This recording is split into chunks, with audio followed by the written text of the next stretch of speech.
And thanks for joining us on this historic election night. Wisconsin voters have already shattered absentee and early in-person voting records. Today, polling places are following health and safety guidelines with social distancing and plenty of hand sanitizer.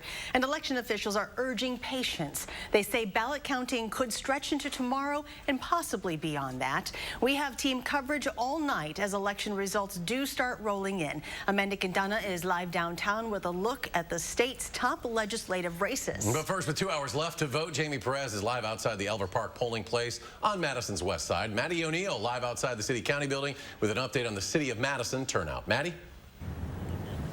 Well, we're still waiting to see if we hit the nearly 93% voter turnout that we saw here in Madison in November of 2018.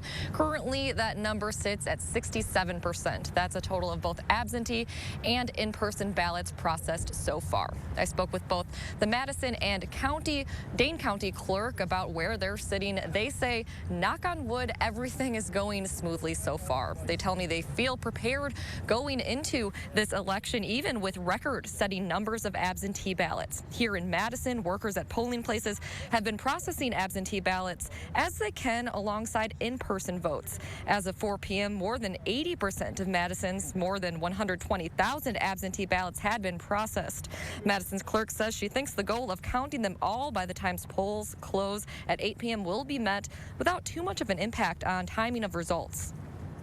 It shouldn't be much later than it typically would be. So at 8 p.m., you'll probably want to bring up the county clerk's website and start watching for those results to come in. In Dane County as a whole, you may have to wait a bit longer for results from all communities, but the county clerk says they expect to have most results up on the web by around 11 tonight. And overall, he says things are going smoothly. I have to credit, one of the things we were really worried about was cyber attacks. That could still happen, but I think the FBI and Homeland Security have been really on the ball. Feeling good that not nearly as much as I thought might happen.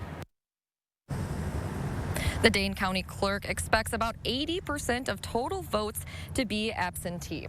Now, both clerks tell me that the polling places that have more in-person voting just haven't had as much of a chance to process those absentee ballots. We find Jamie Perez at a polling place with more on how in-person voting is going.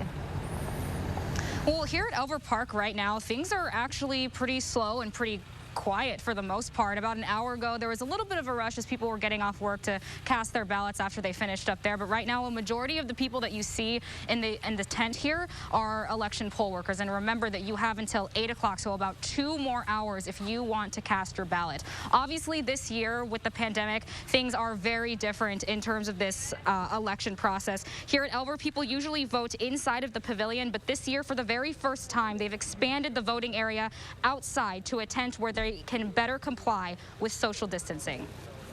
As far as the setup goes, it's basically the same as if we were still inside a building. The only difference is we're in a tent today.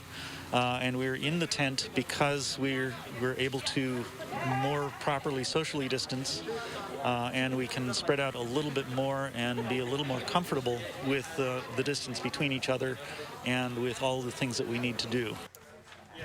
And also with this pandemic, everyone really wants to stay home and stay safe, which is why there are so many absentee ballots. But there's also more poll workers to be able to handle that increase. Now, the election inspector here told me that as of 4:30, they were actually almost done counting the thousands of absentee ballots that they have been processing here. A lot of them expect that they will be able to go home at a very reasonable time tonight.